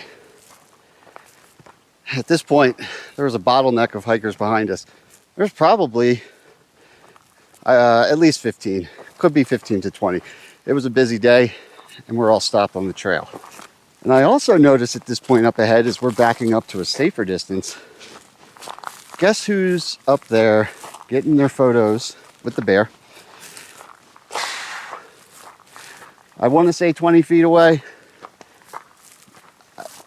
under 10 yards for sure. Just crazy. Like, what in the world? So we're backing up with what we now have a platoon of people. And a few of them, 3 or 4, push past us, decide to join Rex and his girlfriend for the photo party. Yeah. A little down tree on the trail here. Okay. Whew. Sorry. This horse trail goes way more elevation, but look at those views. But anyway, now we got 2 groups. Our group in the back, and I told you before, at least according to regs, at least 100 yards away from wildlife like that, right? I'll be honest, we were probably under that because we had backed up with our large group about as far back as we could go to a bend in the trail where we could still keep an eye on the bear, because I really wanted to know which direction this thing went when it got off the trail, because it wasn't backing down, and if the cub stayed with it and all that good stuff. I also was a little concerned for what was unfolding in front of me, and so was my wife. So at this point, we've got Rex and his girlfriend within 25 feet of the bear. Now he has a backup small satellite squad of intelligent team members, maybe, I don't know, a little ways behind him. Not as stupid close, but basically part of his wildlife crew. Taking photos. Now, and doing God knows what. Bear's getting agitated. I lose sight of the cub at this point. It went to the right. Now, mind you, this whole time, our whole group is doing the hey bear thing, yelling, trying to get it to move, which, based on this previous bears, they weren't responding. We're banging on the metal cups and all that good stuff.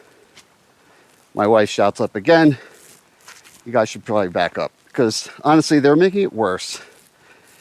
I think this bear would have left, but at this point, they've separated mama from the cub, and she ain't going anywhere because they won't go away.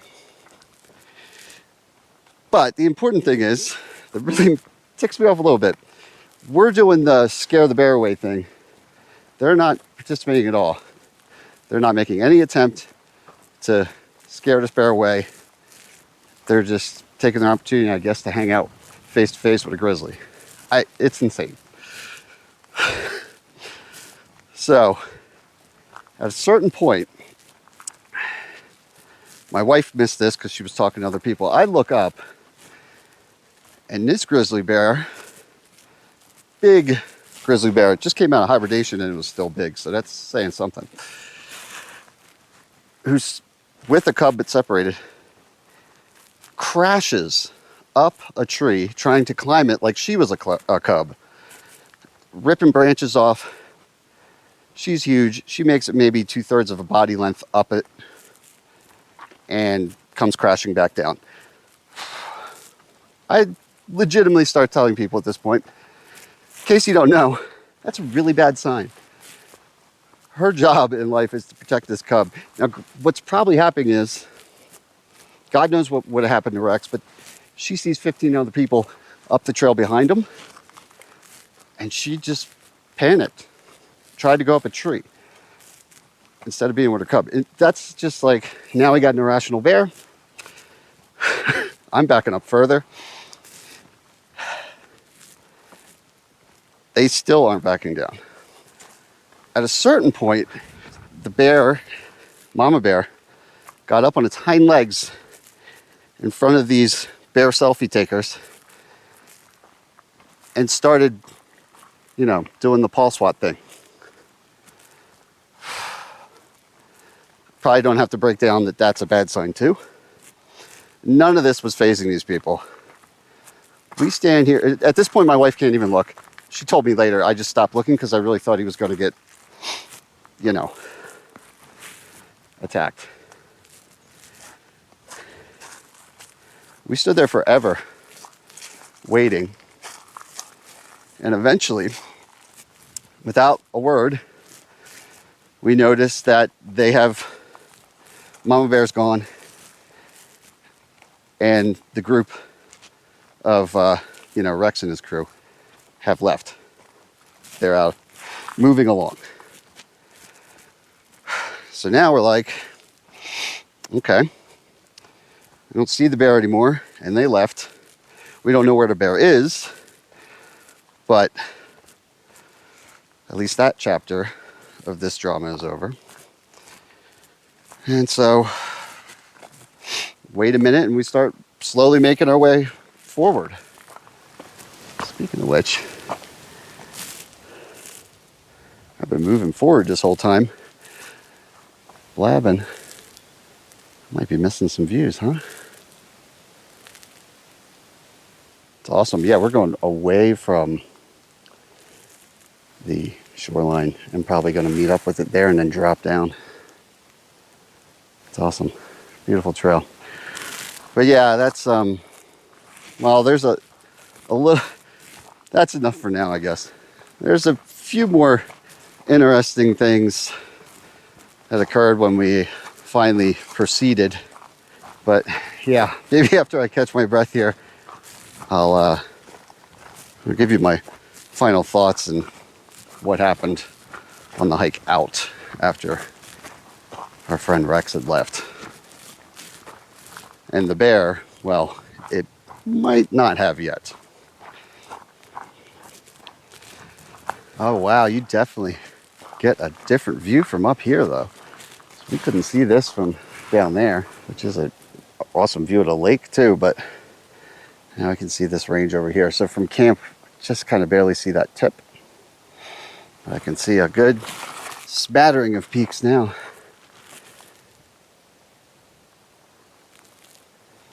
All right, I'm glad I took this route. Oh, and almost stepped in some moose poop again. Well, I'm going to continue down this thing carefully. We're into the afternoon now. So, head back to camp. I'll get some calories in me and maybe work on a even better fire tonight. Collect some wood and whatnot. See if anything is rummaged through my tent. Yeah, hadn't thought of that. Probably not. Hey, you know what though? Unless it's the angle, I think our friends, the tent over there, the group of 5 that I'm assuming was on their registration board, I think their tent's gone. I really don't want to move camp, but what do you think? Should we at least go over and check out how much better, if at all, their campsite was than ours? Yeah, let's do it.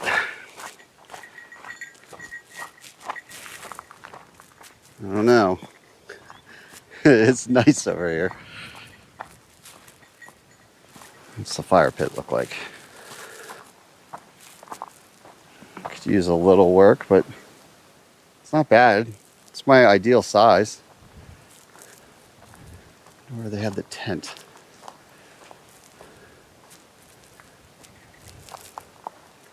It's a pretty decent sized tent. Wow, I wonder if they just had it right in here. Can you tell I'm starting to think about running my stuff over here? It's definitely windier, no doubt. But, I mean, I get to sit here, especially because, I mean, it's early afternoon going on regular afternoon, if that makes sense.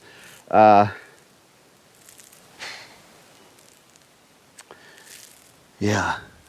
And with my luck, I'll pack up my tent and everything and somebody will scoop this. So what do I do? Oh man, these little guys though. I'll be battling these scavengers all night. That's the little guy that, as soon as I turned my back, went into my trail mix. The price of a view. Here's what I'll do. I will go back, throw my stuff into my pack, like my sleeping bag and crap, real quick, dump it over here to mark it. Then once I know it's mine, I'll just go rip the tent up and walk it over with my hands. I know it sounds paranoid, but with my luck, as soon as I take down my setup, somebody's going to be over here. But I'm going to go ahead and do it. Let's switch it up. I'll put the tent right there. All right, we'll be back.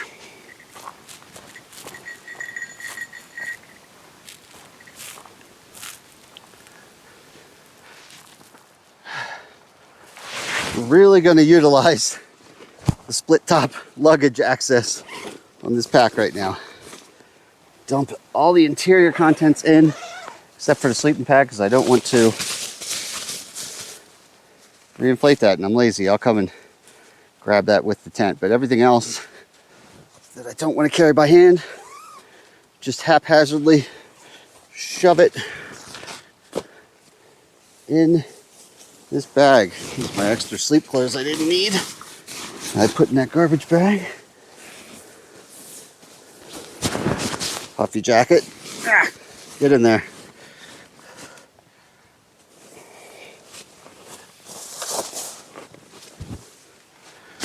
This, I have to undo the roll top. See how quick we can do this. Exfil, exfil. There we go. That's a little bigger and better. Out of the way.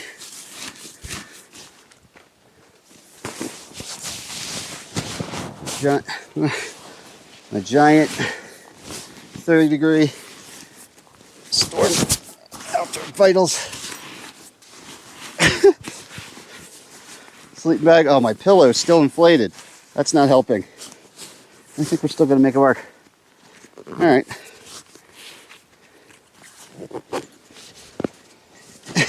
Yeah, the inflated pillow is putting this capacity to the test. You know what? It's good enough. Let's run it over. Let's run it over.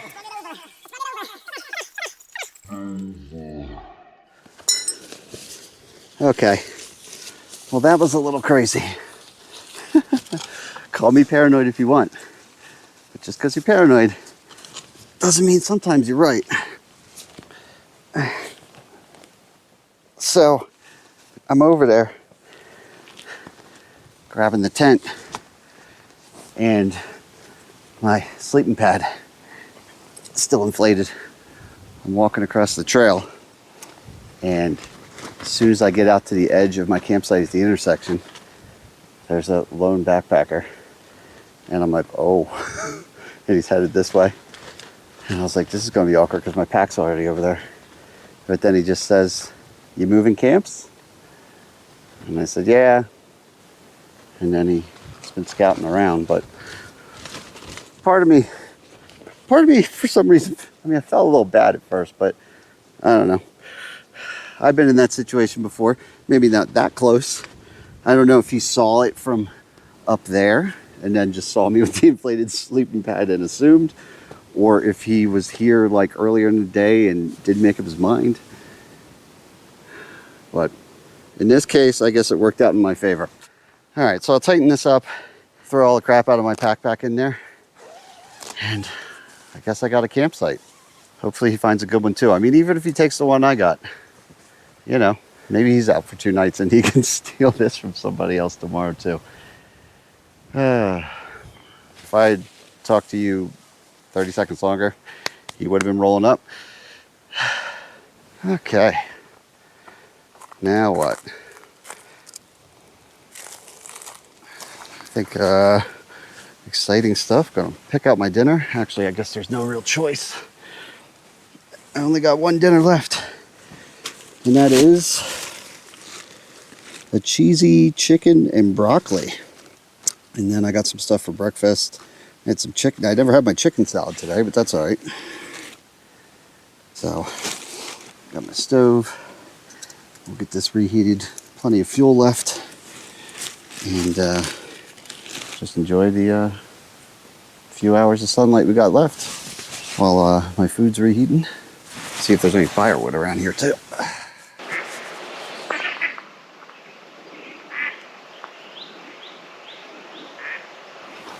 What in the world is that? There's something big swimming all the way across the lake. Right there.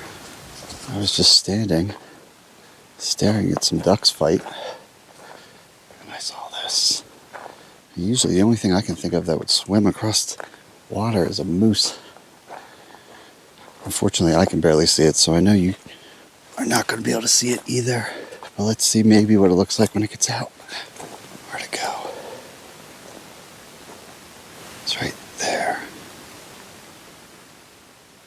It was big enough for me to see it at a distance. So, it's got to be a moose. I wouldn't have noticed a beaver from back there. Not at all. Alright, that's one way to wind things down. Yep, it's a moose. He must have swam from the other side. That is crazy. I mean, I knew they did that, but I've never seen one swim. Now he's just standing there, thinking about which way to go. Maybe he's going to go up into the woods. I guess I'll let him be. But one more thing that I should mention before I head back to camp. And again, you're not going to be able to see it, so you're never going to believe me. But that is a bald eagle on the prowl, looking for some grub. And you know what? So am I. I'm getting a little hungry. The sun's starting to go behind the mountains, and it'll be dark soon. Oh, that's good. So, yeah, pretty good day. Didn't really get up into the snow like I thought. We got into the mud instead, right? But, yeah, I'm happy with it. We saw some cool stuff, and we ended up, because we came back earlier, we ended up getting this awesome spot. So, it all worked out in the end.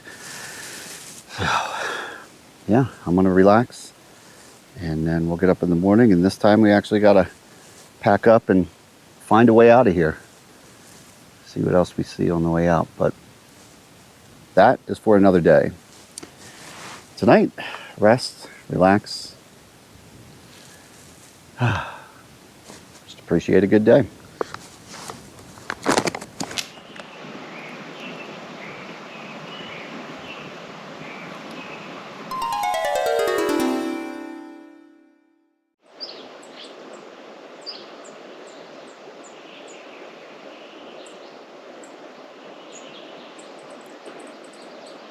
Good morning, everybody. Beautiful morning. Look, I even got a table here. Make some coffee. Put that on low.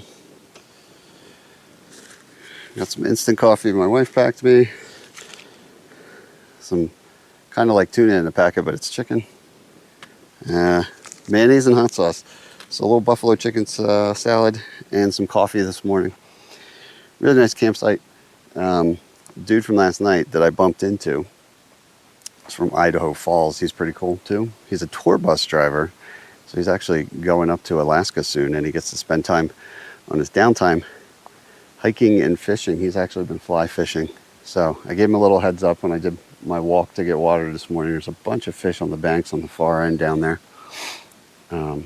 As well as another camping spot. So that was fun. I've been getting into fly fishing a little bit lately, the last year or something. Don't know what I'm doing, but it's fun to see somebody else do it. And I forgot to ask him, but I'll probably check with him. If he's staying another night, I'll tell him I'll give him a heads up. When I leave here, he can take this, because this would be perfect. You could mess with your flies on the little table here and everything. It's just a really nice campsite. I'm not sure what he has back in the woods there, but he would probably appreciate being over here for if he's fishing. But yeah, it's, I got up at like 8 this morning. My wife is working today until she picks me up, and we got that 6-mile hike out. So probably just gonna enjoy myself, have coffee, stare at the lake, watch the wildlife. Saw another moose swim back last night, which was pretty cool. Bunch of duck activity. This place is great for nature viewing, so I think that's what I'm going to do for a good portion of this morning into the early afternoon, lunchtime, and then I'll start hiking out.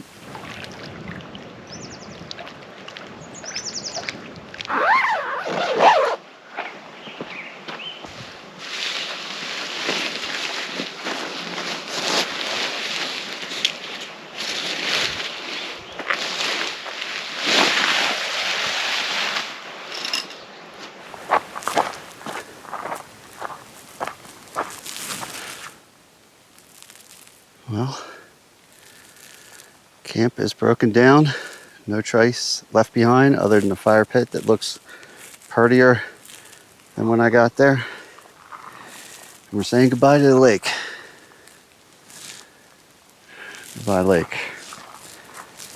Now we just gotta hike our way out, see what the sights look like from the opposite direction, maybe some different mountain views.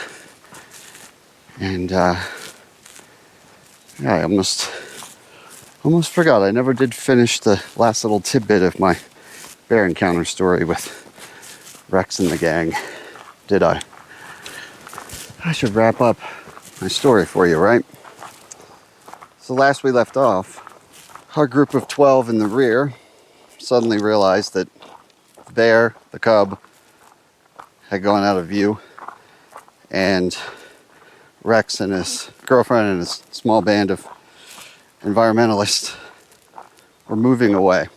And this is moose. I know, it seems like a teaser, I swear. All right, let's just look at the moose while I continue to talk. That's pretty cool. Walking right through the water.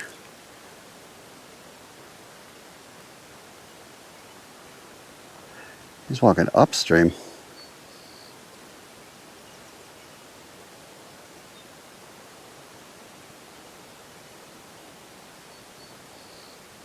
So cool. All right. One of these years I'll finish this story. Hi, Moose. How you doing? Not here to mess with you. Alrighty. Okay. So, bear cub out of sight, and Rex and crew just walk away. And this is one of those things that, with all the things going on, I didn't think too much about it at the time, but it peeved me more as I had time to think about it. I mean, they had just walked off. So we were like, I guess we go. We waited a couple minutes and just went for it. Well, turns out we go up to where they were, and the bear's not in the trail, but it's right to the left of us. We noticed this when our group of 12 is about midway. And at that point, you might as well keep going forward, And I'm sure a lot of other people were having the same thought. We're here now. I'm not leaving the group at 12. It's right next to me. That's bad. Keep moving. And I don't mean right next to us, but it was, I don't even know. I just saw 2 brown masses and I was like, oh, that's not cool. And we kept going. My point is, though, unlike the couple earlier on the switchback that called out the bear was there, and we communicated, and we ended up having to split up, which, by the way, now they're in a group with us. We're reunited finally. This Rex crew, no communication whatsoever. It just shows It's got to be just that they had no concept of what they were dealing with. You know, one of the best killing machines on earth. Because just the fact that they didn't say, hey guys, it's on the left, or it went to the right, or whatever it was. Nothing, just walked away. Screw those guys. Just like every time we'll call out to them with advice about getting out of this situation properly. Just turn, look at us, blank stares. So, bummer. But I guess out of 20-ish people, the math is 20% or so, or 25% are on the fence with being stupid. And, you know, 2 out of 20, 10%. I don't know what's wrong with them. But yeah, so that's that. Then the rest of our group, summer camp style, the rear crew, hiked the several miles out together, went back to the parking lot, went our separate ways. And that was that. Quite the encounter. And I guess on a similar note, look at this. We're back to the bridges. And it is rushing. And if I remember correctly, got a handful more of these bridges to go, thankfully. It means I'll be keeping my feet dry. And it means that, I guess, soon we'll also be parting ways. For this adventure, at least. Because this, right here, is the final bridge. Or the first bridge, depending on how you look at it. Regardless, this signifies where we part company. Hope you had a good time. I did too. That's that. Idaho, backpacking, and bear tails. So, I'm pretty hungry. Going to head out. Don't worry, your ride will be here soon. Till next time, I'm Syntax77, and right now, it's cheeseburger time.